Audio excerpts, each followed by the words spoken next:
Ladies and gentlemen, I have to leave this place, because this is not the place where anyone can be and where it would be worthwhile to remain.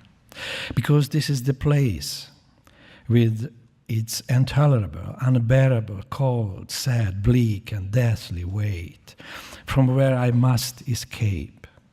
To take my suitcase.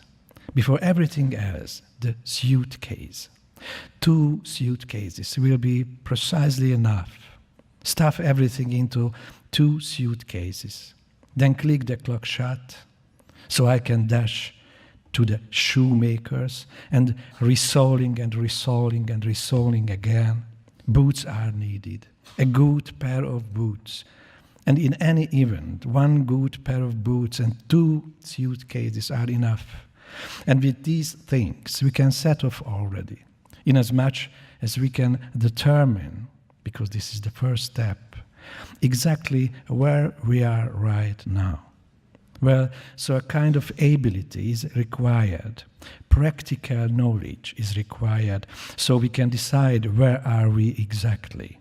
Not just some kind of sense of direction or some mysterious thing residing in the depths of the heart, so that in relation to this knowledge, we can then choose the correct direction.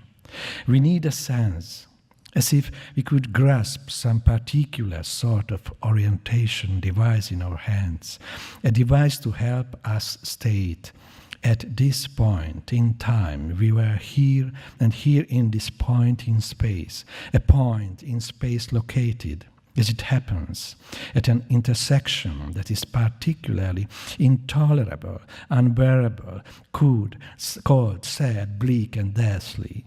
An intersection from which one must leave, because this is not the place where a person can be or could remain. A person in this swampy, disconcertingly dark point in space can't do anything else besides say, leave, and leave right now. Leave at once without even thinking about it. And don't look back. Just follow the route, determined in advance, with one's gaze firmly fixed ahead, one's gaze fixed, of course, on the correct direction, the choice of which isn't really so vexing after all, unless, of course, it emerges that this practical knowledge, this particular sense, as it manages to identify the coordinates of the points extending from sadness to mortality, suddenly informs us, under usual circumstances. What normally happens is that we say that from here we have to go in this direction or in that direction. In other words, we say this direction is the right direction, or that the complete opposite direction is the right direction. But there are certain instances, the so-called unusual circumstances, when this sense, this practical knowledge, justifiably highly valued, announces that the direction which we have chosen is good. It tells us, go right ahead. That will be it, this way, fine. Although that same sense also simultaneously tells us that the opposite direction is good too. Well, and that's when the state known as wandering standing sets in. Because here is this person with 2 heavy suitcases in his hands and a pair of conspicuously resoled boots. And he can go to the right, and he wouldn't be making a mistake. And he can go to the left, and in that he certainly wouldn't be making any kind of mistake either. So that both of these directions, diametrically opposed to each other, are judged as perfectly fine by this practical sense within us.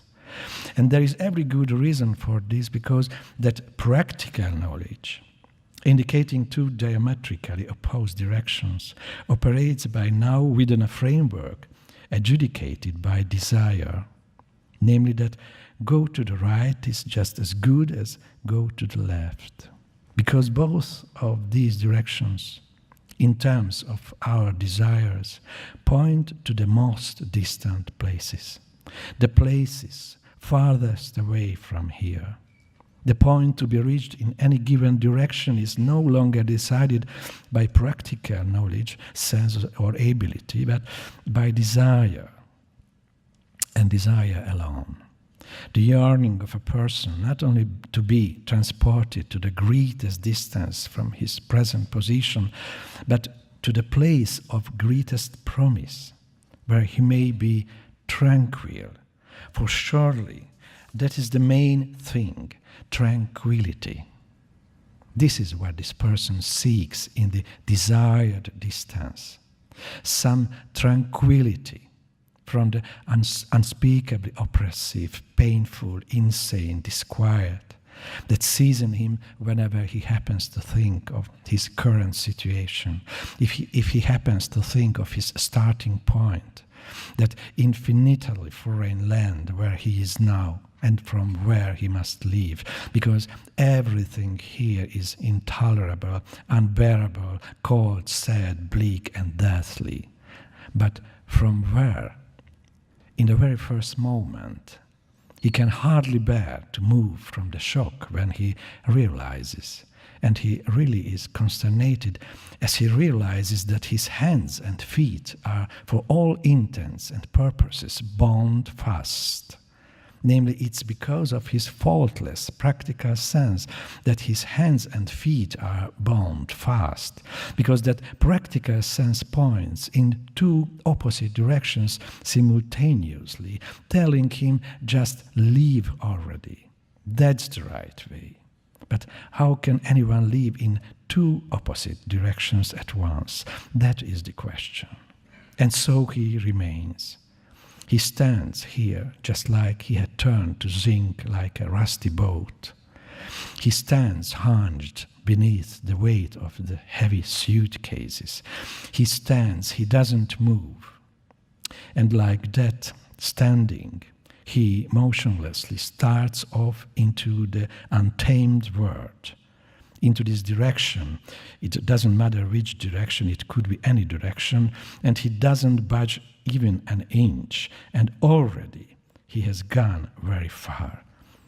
And his wanderings in the untamed world have begun. Because while in reality he is motionless, his hunched form, almost like a statue, engraves itself into an inability to be left behind here. He appears, however, on every route. He is seen in the north by day. He is known in America, and he is known in Asia. He is recognized in Europe, and he is recognized in Africa. He traverses the mountains, and he traverses the river valleys. He goes, and he goes, and he doesn't leave off wandering for not even one single night. He rests only now and then for 1 hour. But even then he sleeps like an animal.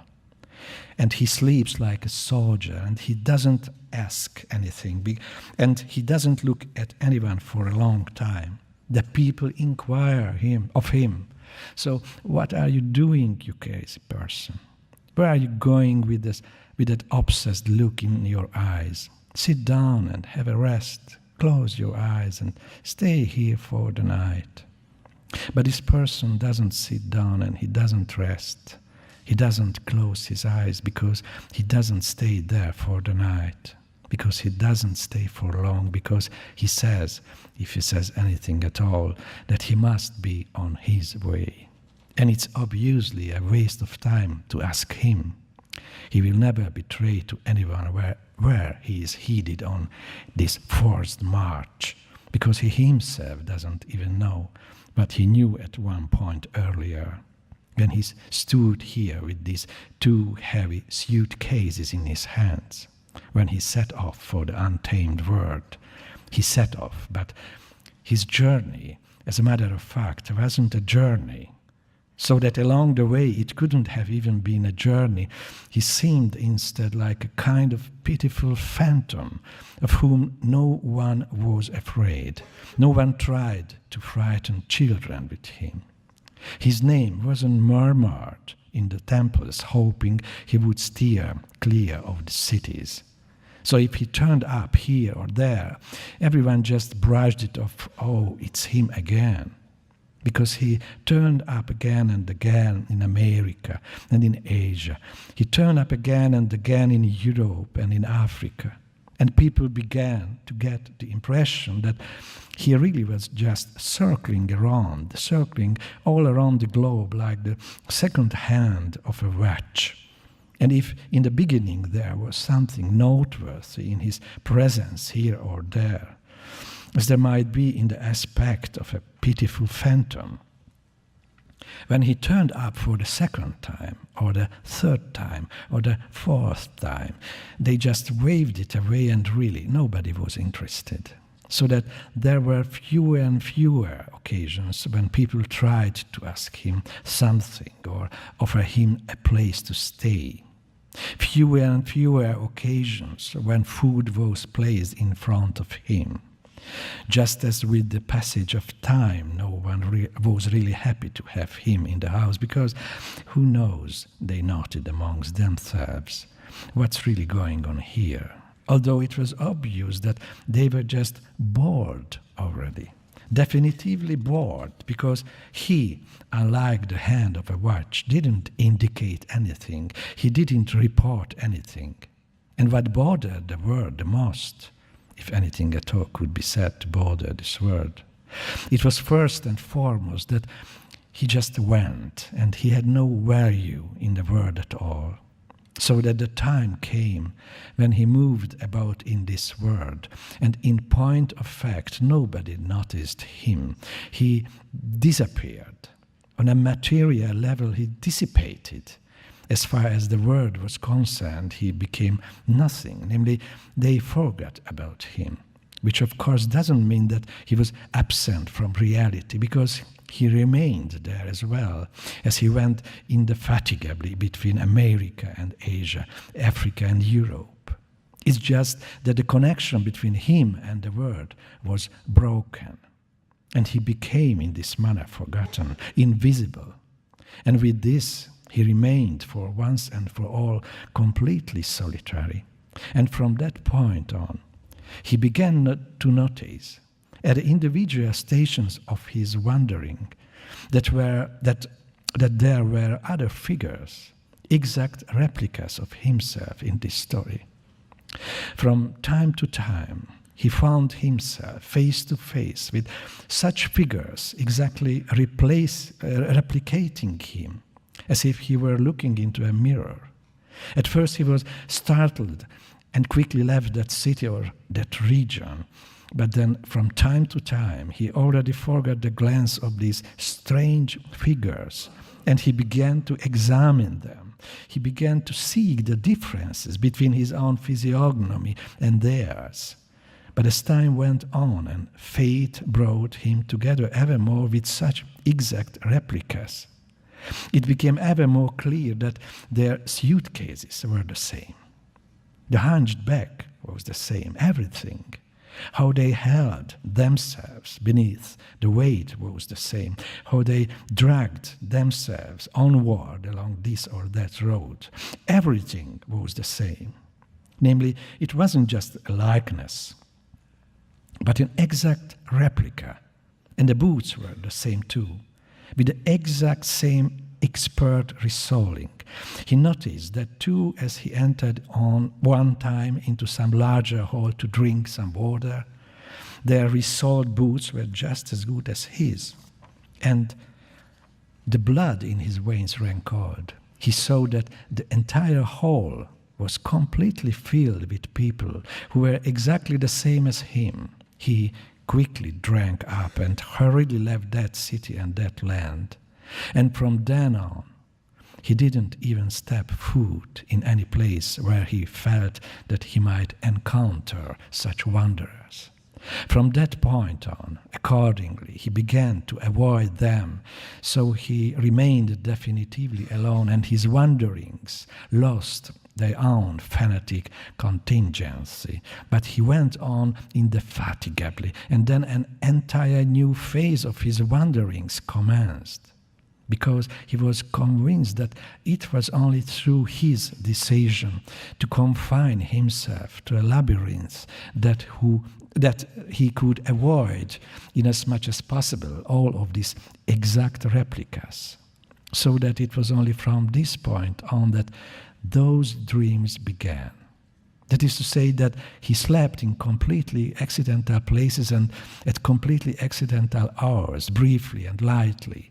And during some of the infrequent periods of this brief and slight sleep, he began to dream as never before. Namely, he dreamed the exact same dream, in hair's breadth detail over and over again. A dream that his wanderings had come to an end, and he now saw before him some kind of huge clock or wheel or some kind of workshop. After awakening, he was never able to identify it with certainty. And in any event, he was front of something like this, or some sort of grouping of these things. He steps into the clock, or the wheel, or the workshop. He stands in the middle, and in that unspeakable fatigue in which he had spent his entire life, he crumples onto the ground as if he'd been shot. He topples over like a tower, collapsing into itself, falling onto his side. He lies down so that he can finally sleep like an animal exhausted unto death, and the dream continually repeated itself. Whenever he turned down his head in some corner or got some kind of bunk to lie down on, he saw that dream with hair's breadth accuracy again and again.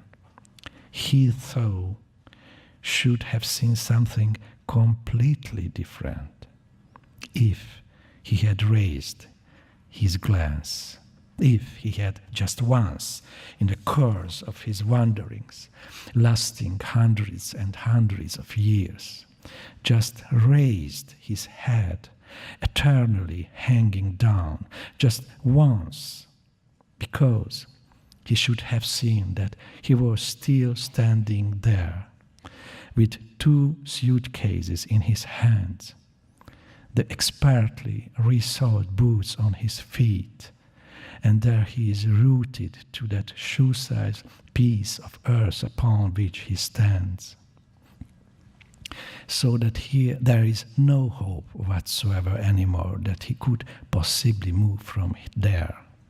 For he must stand there until the end of time, his hands and feet bound in the 2 correct directions simultaneously. He must stand there until the very end of time, because that place is his home. That place is exactly where he was born, and that is where he will have to die one day, there at home, where everything is cold and sad.